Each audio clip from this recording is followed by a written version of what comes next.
Hello, everybody. So it's no surprise to hear the ongoing pressures to fix our broken healthcare system and to address the so many underlying issues. Moreover, now that our healthcare reform is undergoing so many changes and playing an increasing role in our lives, the U.S. healthcare is still over trillions and billions of dollars are being wasted on unnecessary care. One underlying reason behind the rise in our healthcare spending is our fee-for-service payment system, which does not encourage low-cost, high-value service such as preventive care or patient education.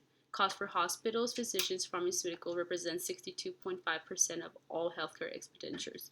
So it is mind-boggling to think that our trusted physicians could potentially be motivated by financial incentives that increase healthcare costs. Under oath, physicians swear to do no harm, but this judgment could potentially be clouded by our current fee-for-service payment method. This type of reimbursements encourages physicians to do more and get paid more with no outcome to account for.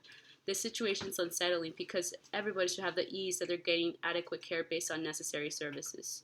The fee-for-services gives physicians the incentive to provide quantity care rather than quality care. We've come to realize this method is ineffective and is driving our healthcare expenditures. We are currently in the process of moving away from this fee-for-service in order to reduce the cost of healthcare and provide more patient-driven care.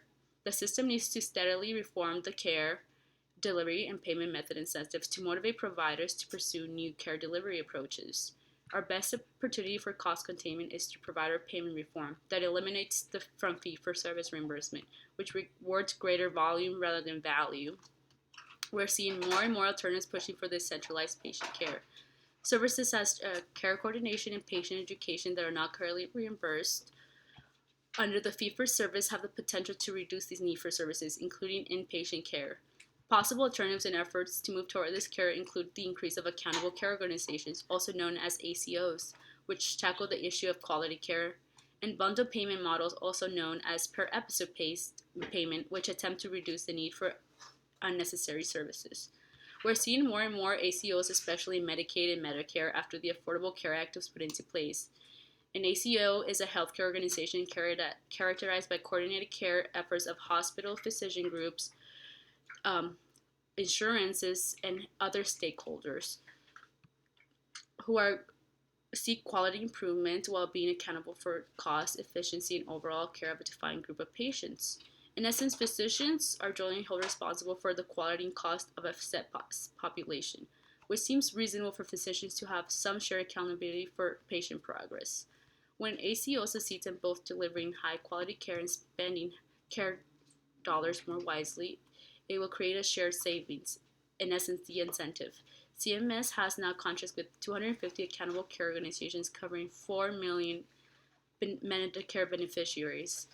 ACOs are the step towards to diminishing costs as well per episode of care payment. The idea behind bundled payments is to cover the care a patient receives in the course of a treatment of a specific illness, condition, or medical event. According to the Center for Healthcare Quality and Payment Reform, an episode payment system reduces the incentive to overuse unnecessary services within the course and gives healthcare providers the flexibility to decide what service should be delivered rather than being constrained by fees and codes and amounts. An example of a per episode or bundle payment would be a hip replacement or a coronary artery surgery, which would cover all hospital care, services, inpatient recovery, and possible prescription drugs. Targeting unnecessary care and avoidable hospitalization, bundle payments are intended to strengthen incentives for providers to work together to offer more cost-effective care.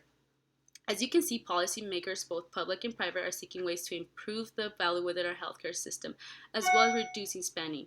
By replacing the role of fee-for-service reimbursements, the voluntary pilot reforms of accountable care organizations and bundle payments are the solution to lower our healthcare spending and derive quality care for a healthier nation.